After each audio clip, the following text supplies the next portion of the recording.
Shalom. All praises to Yahweh, Bahasham, Yahweh Shai, Bahasham, Rachak Wadash. Giving double honors unto the head apostles of the great millstone, who I learned this truth from, who do rule well and teach well. Peace, love, salutations, and blessings unto the hopeful elect. Lord willing, this is an edifying video. In this video, get the frankincense burning, is inspired by a clip I seen online. And this clip ultimately shows why, through the spirit and power of Yahweh Shem Yahshai, starting with our elders and apostles, brothers have been saying that they're going to use foreign mercenaries when it comes to martial law, rounding up of American citizens, Jacob's trouble, the beheading of people, mass incinerations, mass firing squads and deletions, so on and so forth, and persecution. Because the average everyday American citizen, person in the military, so on and so forth, they're not going to be able to stomach what the wicked elite are going to command people to do as far as their foreign troops and mercenaries to be down with the NWO.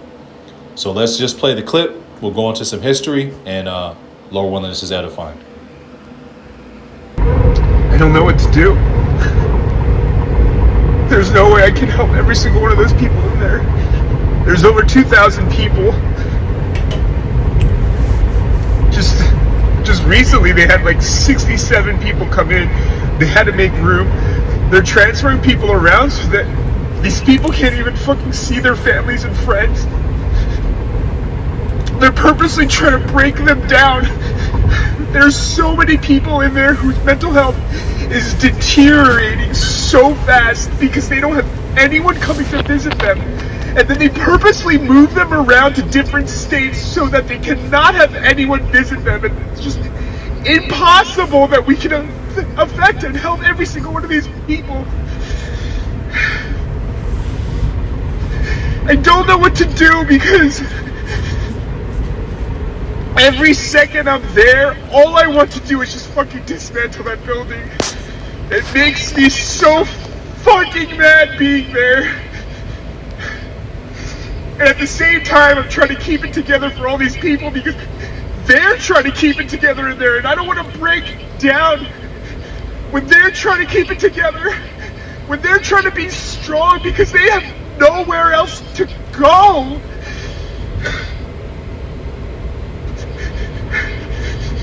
One people, 3 people, 10 people, it's not enough. We need more people. And I get it, it's 2 hours away, it's a lot of time. Meeting with them takes an hour. They purposely waste your time. I got there by 8 o'clock, hoping to get there in at 8 o'clock. I didn't even get in until almost 9:30.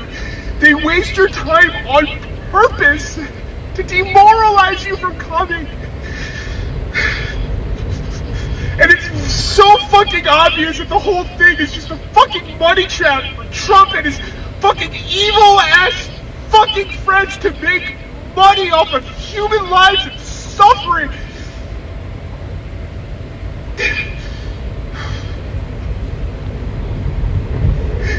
And the majority of people in there didn't do a single wrong. There is a whole building full of people with no fucking criminal record because they didn't do anything wrong. I need help. Those people need your help and I can't do this. We can't do this on our own.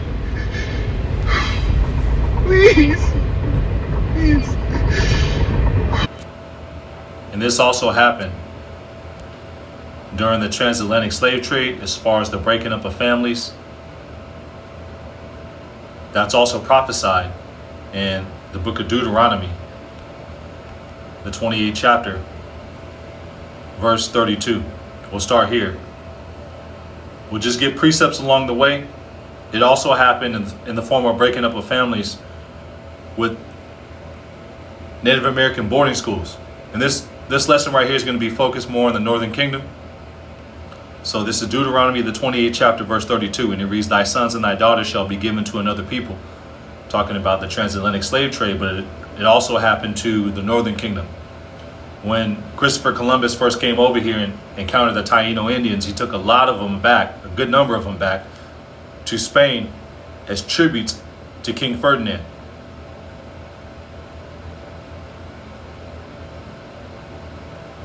Also, you had Southern Kingdom Jake who were sent back to Europe as well as tributes to different areas of Europe, so on and so forth. Thy sons and thy daughters shall be given to another people, and thine eyes shall look and fail with longing for them all the day long, and there shall be no might in thy hand. Also, Deuteronomy 28:68 complements that in the form of no one shall buy you, in the form of Jake being sold on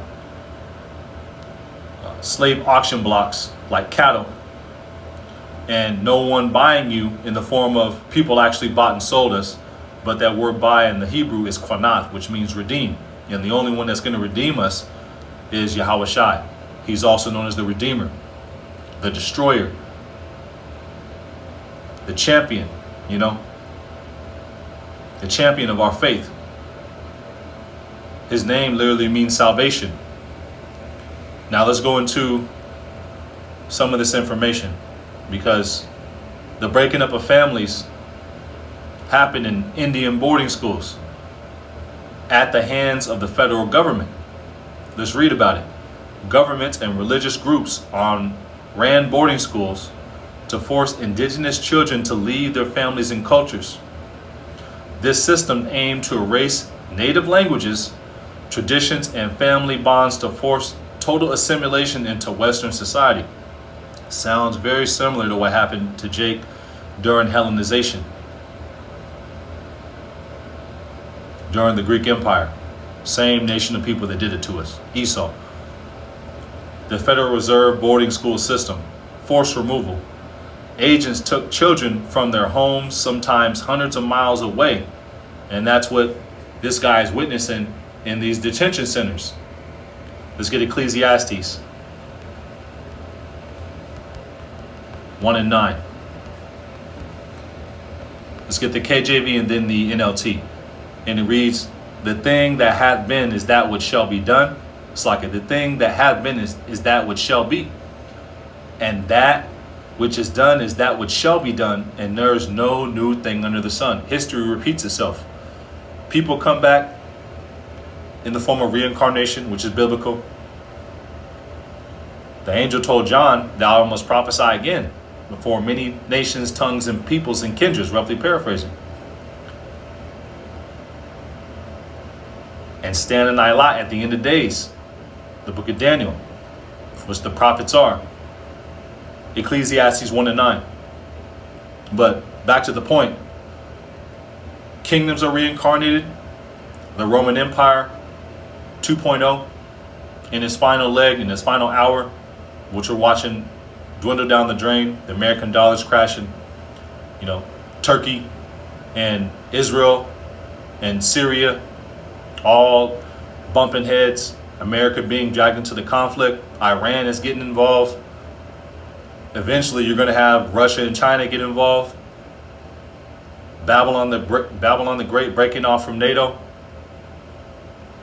The beast getting ready to, hate the whore.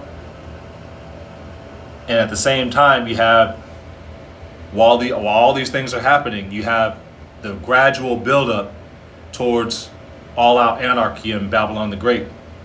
Race wars. Also, the gradual buildup to the mandatory implementation of the MOTB, the microchip, the financial system crashing, all end-time prophecy. Back to the scriptures. Ecclesiastes 1 and 9. History merely repeats itself. It has all been done before. Nothing under the sun is truly new. Because people come back. As people come back, behaviors come back, idol worship.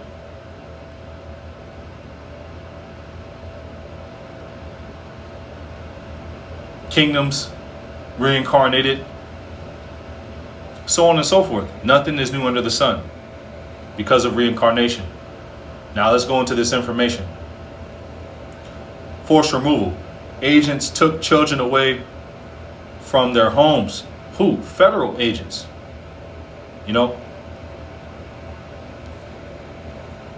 I googled this earlier and it gave me different information, but yeah, bear with me.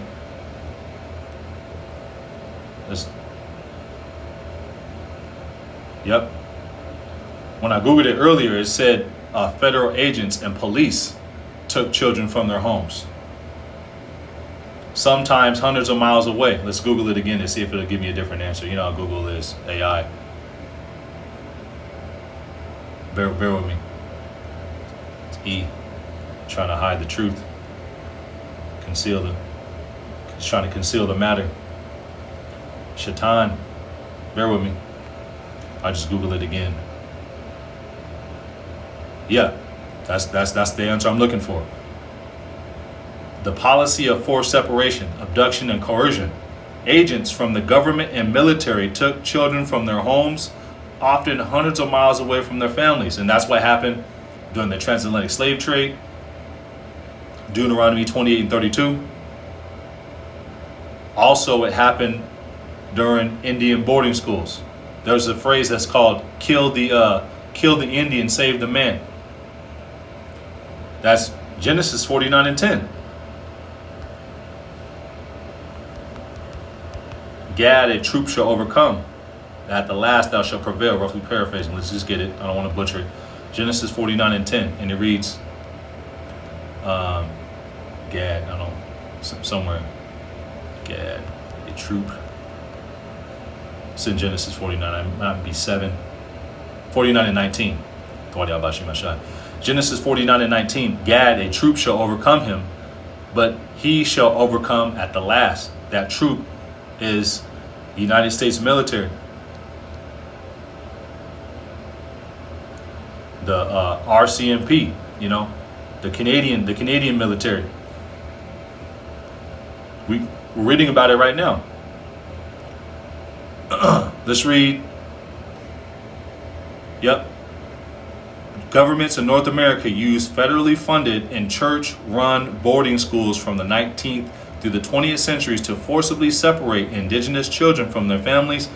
Explicit goal of these assimilation policies was to destroy tribal bonds, eradicate native cultures, languages, traditions, and force children to adopt European American ways of life. Sounds very similar to Hellenization. Same nation of people that did it. Esau. Jeremiah 50 and 33. 50 and 33. Let's hold that. Let's keep on reading some of this. Let's just read it, because it's right here on the screen. Thus saith the Lord of hosts, the Lord of heaven's armies. That's what that word host means. The children of Israel and the children of Judah were oppressed together. All that took them captives held them fast. They refused to let them go. And were we held captive in Babylon the Great? Still this day under our captivity. Hosea 9 and 13. Hosea, the prophet Hosea 9 and 13.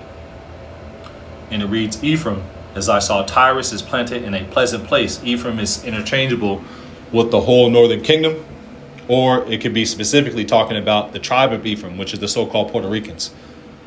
Ephraim, but Ephraim is the head tribe of the northern kingdom, and Judah is the head tribe of the southern kingdom. So Judah and Ephraim are interchangeable when it talks about a specific tribe or the southern or northern kingdom. Judah and Ephraim shall not vex each other. Isaiah, I think it's 11. And Judah shall not vex Ephraim. Ephraim shall not vex Judah. Talking about the whole northern and southern kingdom. Judah's my lawgiver. Talking about specifically the tribe of Judah, who our Lord sprang out of. Hebrews, I want to say 7 and 14. Because the Lord, he fulfills the law. He's Lord of the Sabbath. The Lord said, there's one here that is greater than the temple. Hosea 9 and 13. Ephraim, as I saw Tyrus is planted in a pleasant place, talking about the land of Puerto Rico. It's beautiful. Rich port. That's what the Spaniards called it. Puerto Rico, rich port. Gold. Precious metals and goods were found there.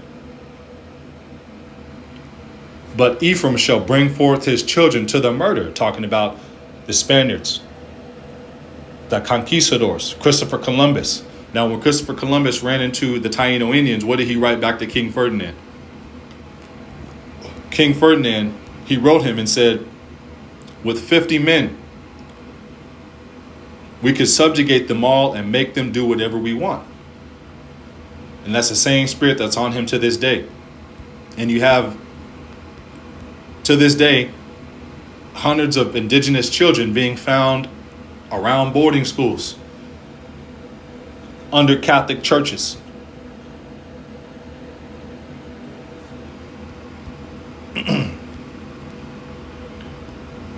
These people are murderers, man.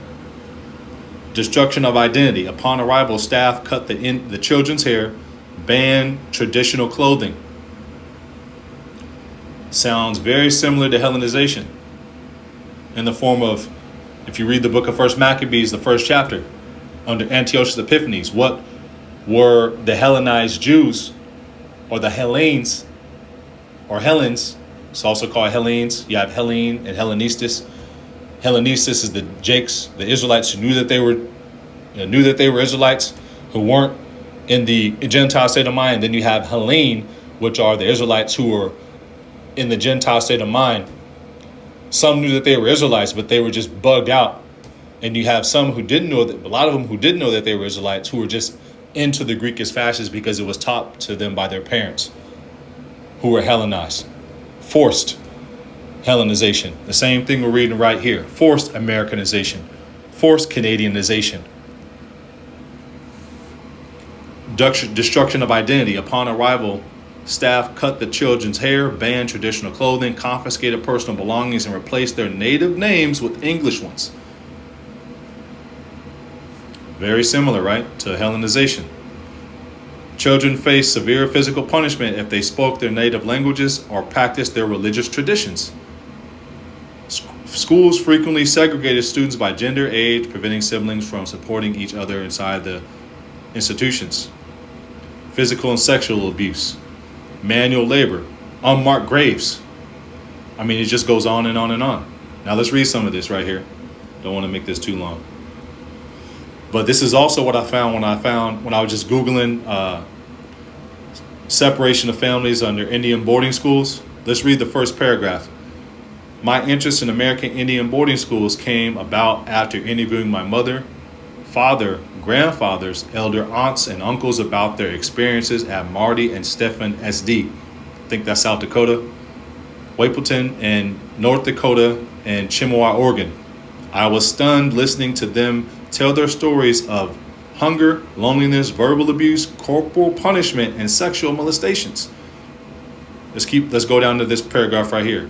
She also forced them to kneel. Basically, they locked them up in closets. They beat them. They murdered them. Burnt them. The same thing that's happening in these ICE facilities right now. Nothing new under the sun. History repeats itself. This is continuing. She also forced to kneel or on broomsticks. Discipline at the schools was severe and often swift. Beatings with belts, razor straps, rulers, and fists by headmasters, matrons, nuns, and priests were common. Speaking their tribal language was forbidden. My father talked about lye soap put in mouth because of painful blisters, and pins put through tongues. Wow. Demons, man. Half days were spent in the classroom, the other half working as apprentices in carpentry, shoemaking, tinsmithing. Females learned sewing, knitting, darning, and housekeeping skills. Students were also detailed to work in kitchen, barn, fields, laundry, often dangerous work that led to injuries and death. Yeah, then if you keep on reading it, it literally says that they weren't allowed to speak their language. I don't want to read all this, but I read most of this article right here, and this is on PBS, Public Broadcast System, KPBS. Now, if you go into what do we have right here? Yeah. If you go into how Jake ended up over here, it's because of wickedness and idolatry and going off against the law, statutes, and commandments, of Yahweh Bashim Yahshua. You can read about that in the book of 2 Kings, the 17th chapter, during the reign of King Ahaz, the king of Judah. Salmanezar, the king of Assyria, and Hoshea, the king of Israel, well, Jake was into wickedness. The same thing that the tribes were doing when they first came over here. The first thing the thing that the tribes did when they came over here, after a while, they got into the same thing that they were doing when they were in Samaria. Idolatry, child sacrifice, the Mayans, cannibalism, worshiping of idols, eating of unclean foods. And ultimately, that's why Jake is getting jacked up and thrown in these detention centers. Ultimately, also, it's their wake-up call. Because you have a lot of Northern Kingdom Jakes who are comfortable in captivity. You know, buddy with Esau. And, you know, ultimately, Jake is getting that nigga wake-up call. You know, that Israelite wake-up call. The scriptures say, never trust thy enemy. You know, we're arise ye and depart, for this is not your rest. But also, if you go into the customs that the natives had when they came over here, it goes back to the law, statutes, and commandments as far as the border blue and fringes on their clothing. We'll get some of that info, a few more precepts, and wrap on up. I don't want to keep y'all too long. Arise ye and depart, for this is not your rest, because it is polluted. This land is a land of gross darkness, wickedness. It's ran by the wicked. And Esau Edom wants to put his vibration on everybody, especially the tribes. And you have a lot of Northern Kingdom Jake. What are they into? Santeria, the worship of the Queen of Heaven, 2.0, you know, Roman Catholicism, actually into worshiping Baal Peor, 2.0, Baphomet. That's heavily rampant down here in Southern California. El Salvador, Mexico, Guatemala, all the way down to the tribe of Asher. That's why Jake is getting fucked up. Venezuela, earthquake. Ecuador, earthquake. You know, the Dominican Republic, Puerto Rico, hurricane, tropical storm. Same with the Caribbean too. The Southern Kingdom is no better. You go into Southern Kingdom's house, where they have white Jesus, a picture of Master P and Tupac, all in the same room with Martin Luther King. And they have Psalms 23 open, right in the counter. Ain't cracked the Bible in years. And where do they go? Where do they go learn the word of the Lord? They go learn it in these pulpits from these pastors that tell them lies and feed them lies. Because these churches are ran by the government. Government goes back to mind control. Esau Edom uses the Roman Catholic Church and the Christian Church to subdue the minds of the people to think and act and behave just like him. Do as thou wilt. Come as you are. And what is the church filled with? Adultery, homos, the promotion of unclean foods, the promotion of these wicked holidays, birthdays, celebration of oneself. That's why Job was giving sacrifice. That's why Job was having to basically burn sin offerings for his children, because they were celebrating birthdays. You can read about that in the book of Job, the first chapter of the NLT. But back to the point. Micah 2:10, arise ye and depart, for this is not your rest, because it is polluted. It shall destroy you, even with a sore destruction. Why? Because this place is completely wicked. It's ass backwards. Everything is upside down. But back to the point, not to ramble and go off on a tangent, so I could bear with me. Let's go into some more information. So, the indigenous people of North, Central, and South America, they're the Northern Kingdom that came over here to flee Assyrian captivity. You can read about that in the book of 2nd, this is the 13th chapter, verses 39 on down. We'll just get it. Don't want to make this too long, but hey, that's the Spirit. The Spirit's telling me to go get it. Go get the precept. Let's just prove it.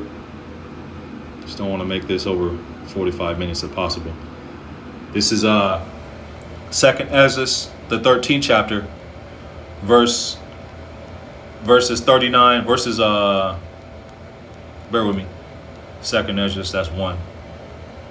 And Ezra is the Greek way of saying the prophet Ezra. And he was like the main guy during the period of the reconstruction of the temple, when King Cyrus gave the order for us to rebuild the temple. And that's also why the Lord called him his shepherd in Isaiah the 44th chapter, about a good 200 years before King Cyrus was born and came on the earth. How about that? That's how cold the Lord is. He named him by name.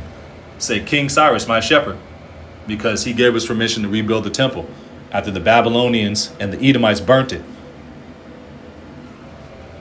This is 2nd Ezra 13, verses 39, verses 40 through 45. And it reads, these are the 10 tribes which were carried away prisoners out of their own land at the time of Hosea, King Hoshea. 2nd Kings, the 17th chapter.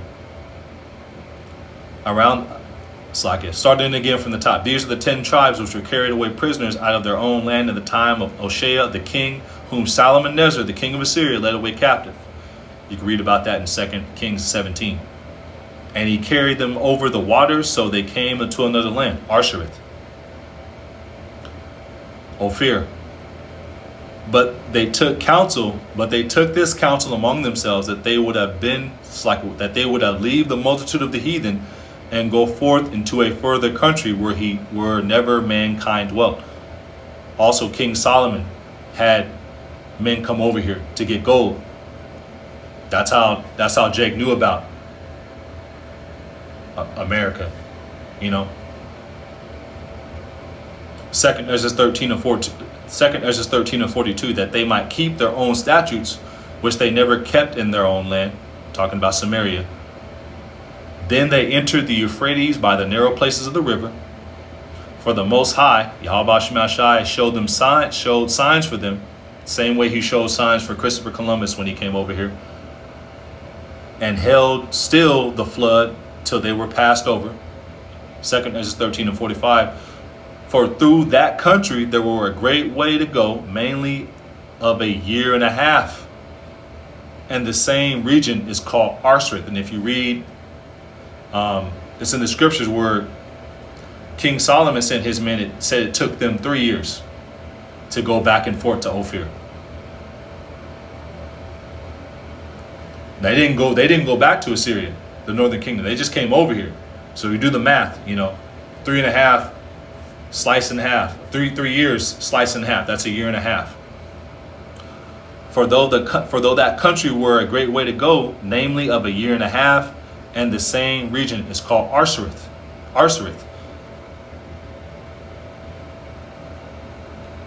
Now, let's go into a little history, as far as a little bit of history in the form of artifacts that add further evidence to the northern kingdom being Israelites. You have the Ohio Decalogue stone, which, let's just read it, is a controversial 19th century artifact found in Licking County, Ohio, discovered by amateur archaeologist David Wyrick in November 1860.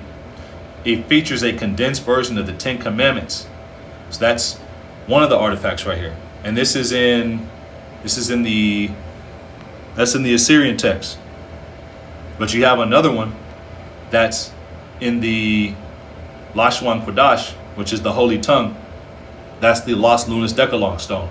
It's a massive 80-ton boulder on Hidden Mountain near Los Lunas, New Mexico, featuring a carved inscription of the 10 Commandments in a abridged Paleo-Hebrew script. First publicized in 1936, it is widely considered a modern hoax, bullshit, by mainstream archaeologists. Also, you have the Chief Joseph stone, which Chief Joseph was the chief of the Nez Perce tribe, and it's a receipt from dating all the way back to ancient Assyria. Let's read it. Chief Joseph, a prominent leader of the Nez Perce tribe, is known for his medicine bag, which contained a cuneiform tablet. This tablet, measuring about 1 square inch, was discovered during his surrender to the U.S. government in 1877. Gad, a troop shall overcome thee, but at the last thou shalt prevail. Through who? Through Yahweh Bashim al-Shai. First through this truth and believing and being redeemed by ultimately, being given the gift of faith and receiving with meekness the engrafted word, which is able to save your soul. This tablet, measuring about 1 square inch, was discovered during his surrender to the U.S. government in 1877 and is believed to be a receipt dating back to 2042 BC from Assyria, indicating a connection between the ancient Mesopotamian writings. This tablet sparked discussion, and if you keep on reading, Esau has to add his bullshit and lies to it. His white ancestors, that's bullshit. We know that. Now, one thing I also found through the Spirit, just looking at different artifacts as far as Native American clothing, which I found pretty interesting. I just Googled this and look what popped up. This is on the female garment from the Lakota Native American tribe, and this is from 1900 to 1923. What do you see at the bottom? A border of blue. Well, that goes back to the law, Numbers 15 and 38.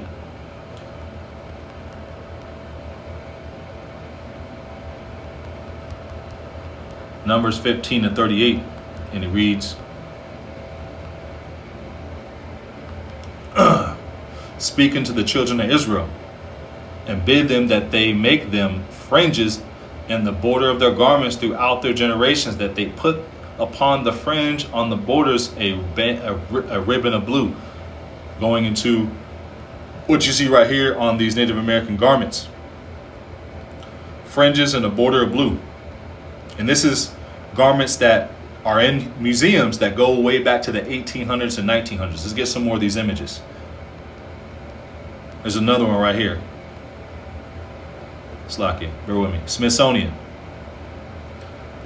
Esau, man. Come on, stop trying to hide the truth. Dang demons. Boom, here's another one. The Sioux Tribe, Sexton, Museum of Art. Dates back to 1880. What do you see on the bottom? A border of blue and fringes. There's more. But wait, there's more. There's more. Bear with me. I'm a little excited. Bear with me. There's more. Because I was looking at them earlier like, dang. Another one. A border of blue and fringes. A border of blue and fringes. And you see a lot of these on the women's garments. Bear with me. Boom. But that goes back to our law.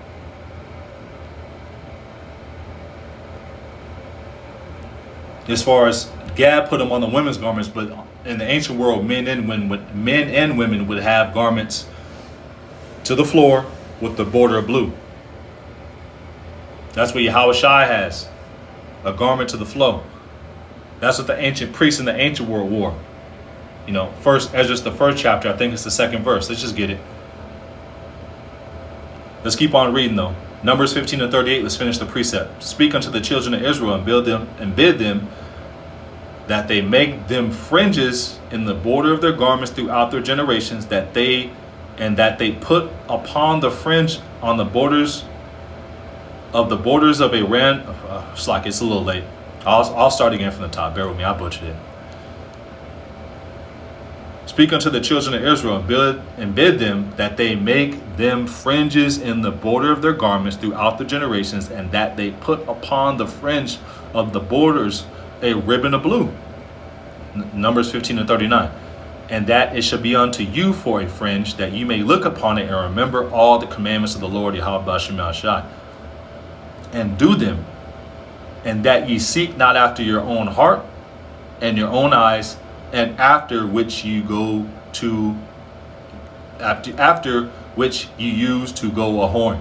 So they're meant to be worn as a sign of remembrance. Now, we keep the law to the best of our abilities, but we don't push this on Jake in the form of wearing fringes out everywhere because it's not wise to use in captivity. You make yourself a target. You're gonna get fired from your job. You try not to be over righteous. You know, somebody is wishing you happy birthday at your job. You don't be like, hey, Ak, man, give me Job the first chapter of NLT. You're gonna learn something today. I mean, you're gonna get fired, bro. You know. So we don't push this on Jake because it's unethical in captivity. You know, in the kingdom, we're gonna have those garments on because it's a part of our law and customs, and we wear them to camp when we go out there and street teach. Certain brothers may wear them when they're doing their videos, you know, in their car or somewhere, you know, like, you know, at the house. But it's not something that we just were openly walking around just flaunting, you know. It's not wise. The Lord told us to be wise as serpents and harmless as doves. You got to use wisdom. But going back into these garments, these beautiful garments. Museum of Indian Culture. And these garments go back to the 1800s, 1900s. Slack it, bear with me. There's another one I seen. It was from the Blackfoot tribe. It was a decked out garment. Bear with me. Trying not to make this too long. But you get the point. Boom.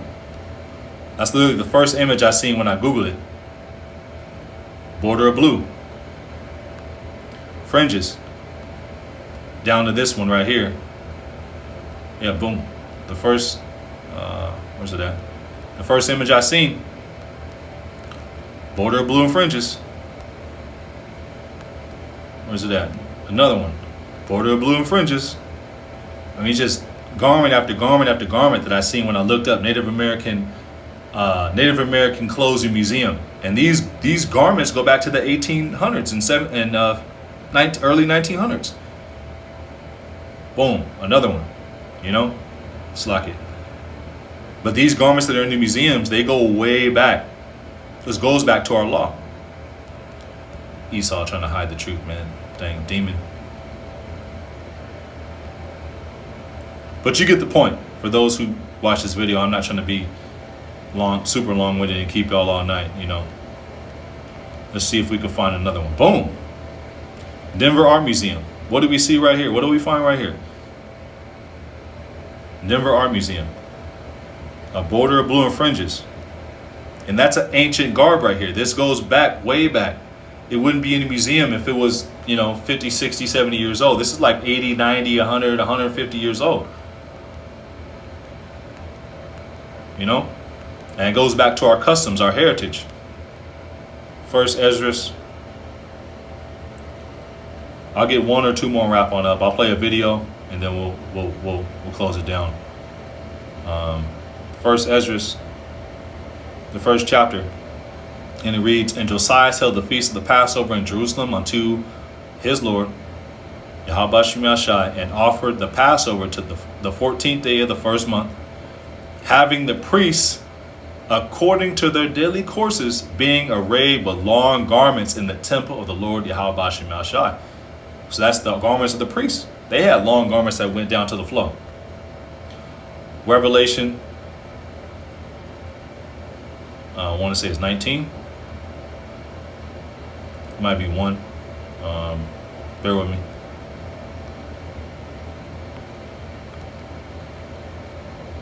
Yeah.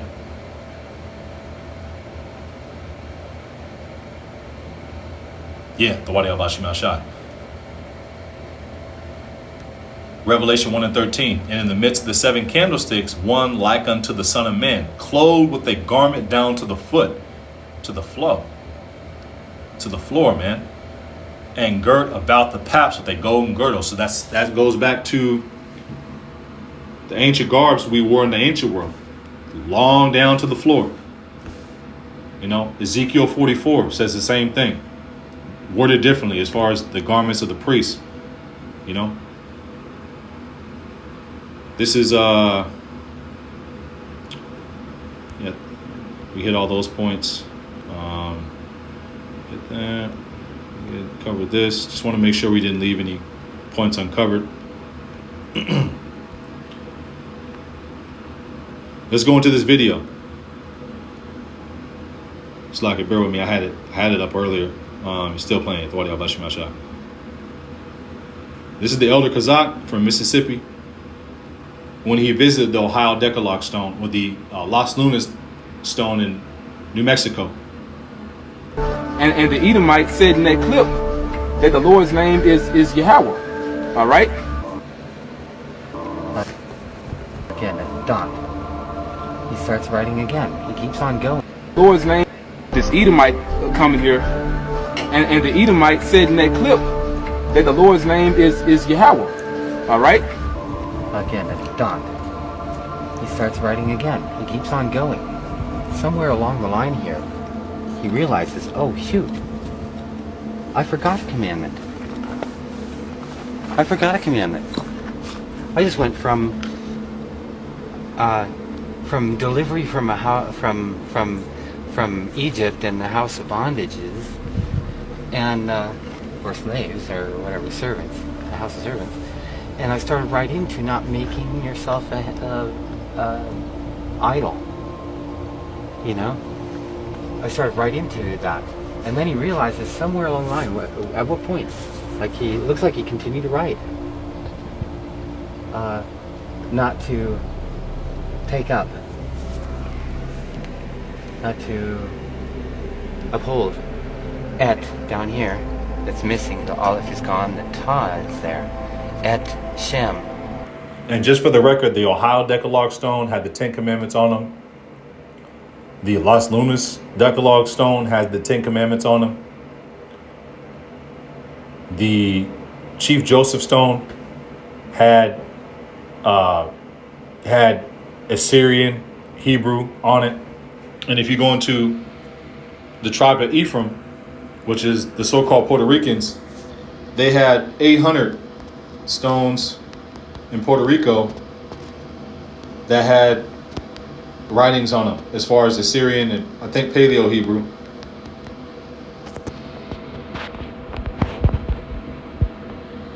Yeah.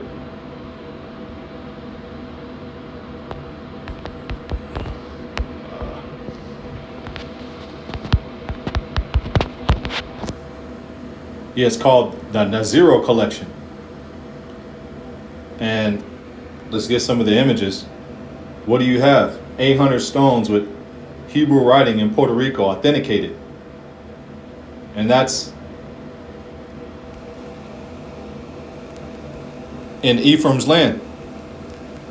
Let's get Hosea 9 and 13 one more time. Hosea 9 and 13.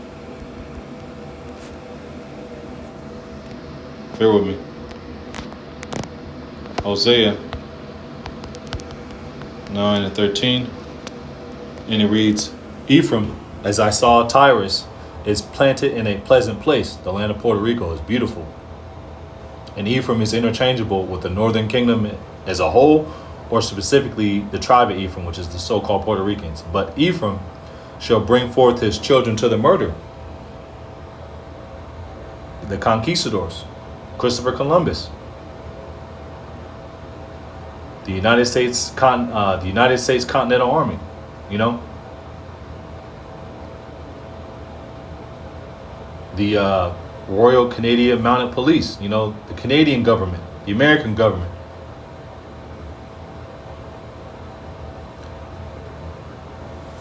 All for prophecy's sake. This is Jeremiah 50 and 33. And we'll get Baruch 2 and wrap on up. And it reads, Thus saith the Lord of hosts, the children of Israel and the children of Judah, children of Israel being the northern kingdom, the children of Judah being the southern kingdom. The northern kingdom is the indigenous people who were here in the who came to the Americas to flee Assyrian captivity. Judah being the southern kingdom. The Negroes, so-called Negroes, Haitians, West Indians, the people of the Caribbean islands. Thus saith the Lord of hosts, the children of Israel and the children of Judah were oppressed together. Where? In Babylon the Great, Arsareth, Ophir. All that took them captives held them fast. They refused to let them go. Because ultimately, we're going to be redeemed by the Redeemer, Yahweh Bashem Yahushai. But it first starts with us getting this truth. understanding and believing. Baruch 2, and we'll hold that. Let's finish this video. Let the elder Kazak speak, and let this guy here interpret the stone, and we'll wrap on up. The name of the Lord. Don't take up the name of the Lord. Let's play it from the beginning. Bear with me. Name is, and the Edomite said in that clip that the Lord's name is Yahweh. All right. Again, that's done. He starts writing again. He keeps on going. Lord's name. This Edomite coming here, and the Edomite said in that clip that the Lord's name is Yahweh. All right. Again, that's done. He starts writing again. He keeps on going. Somewhere along the line here, he realizes, oh shoot, I forgot a commandment. I forgot a commandment. I just went from delivery from from Egypt and the house of bondages, and or slaves, or. And America is also known as Egypt, because we're still in bondage. You know, we're in bondage again, better yet. Captivity. Whatever, servants, a house of servants. And I started right into not making yourself a idol. You know? It's also known as Babylon the Great, Mystery Babylon, Montezarium, the land of double rebellion, Nineveh, Assyria,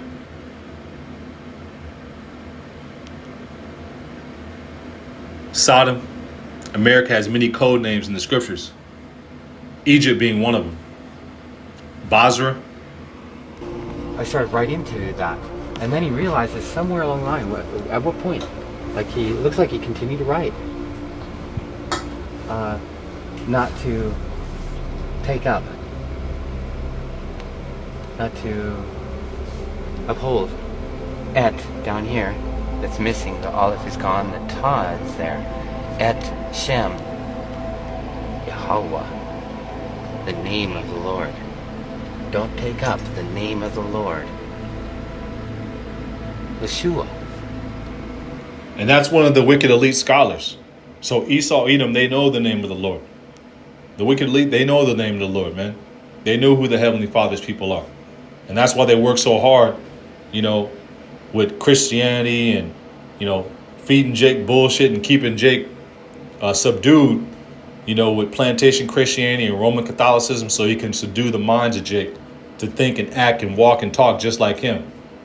That's why you got, you know, YNs and, you know, YMs, you know, young Mexicans, you know, YPs, young Puerto Ricans, you know, so on and so forth. You got little nigglets and, you know, little baby creations of him out there, you know. That's all it is, you know. You know, nigger culture, you know, Chicana culture. It's just watered down Edomite culture, man.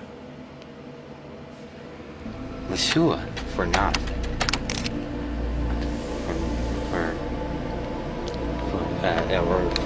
Or to nothing. Don't take it up to nothing. To vanity. To or for. You know, Esau said that, man. So Esau knows the truth. All right. He knows the truth, man.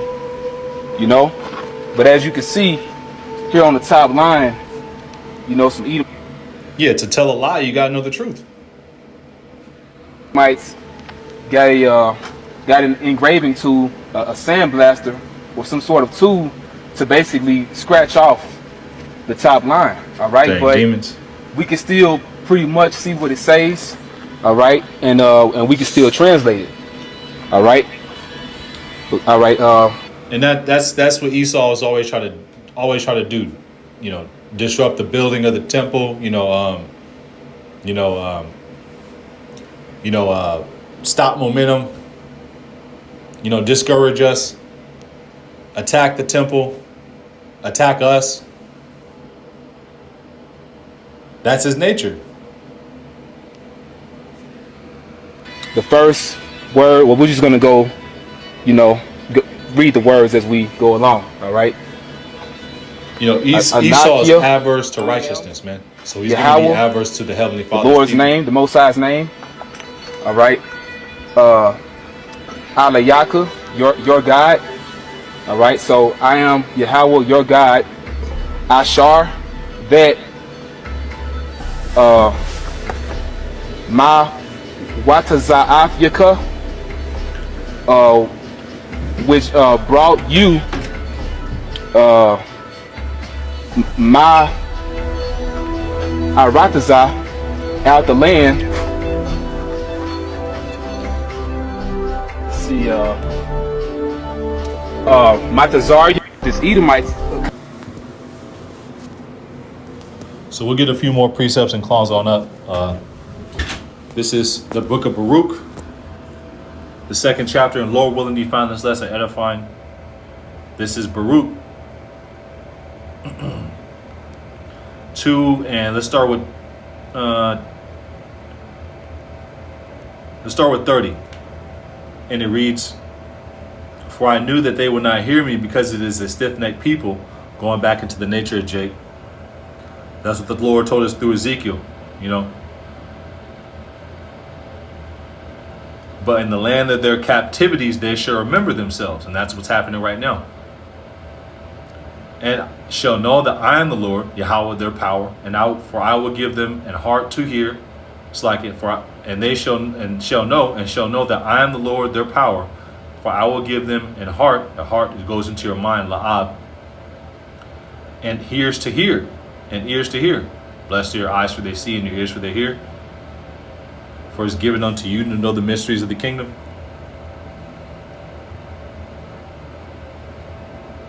"And the Lord revealed his secrets to his servants the prophets." Amos 3 and 7. "And they shall praise me in the land of their captivity, and think upon my name." Yeah, think upon my name. That's one of the first things you learn, you know, when you run into the men of the Lord, the true men of the Lord, the Heavenly Father and his only begotten Son's name. So you can call upon him and pray to him in his true name, in their true names. Because the same things that are uttered in Hebrew and translated into another language have not the same force in them. And that's why Esau was so set upon stripping the language from Jacob, so we couldn't call upon our power. Because when the first slaves arrived over here, they spoke Hebrew. When the first conquistadors, people who came over here who encountered the natives, they spoke Hebrew, man. And what happened? It got beat out of us. As a part of a prophecy sake, Jeremiah 17 and 4. And also so Esau Edom, you know, so he can come into the totality of his power, you know, and fully, you know, put Jake through that hell that we were supposed to go through as a part of prophecy. Continuing.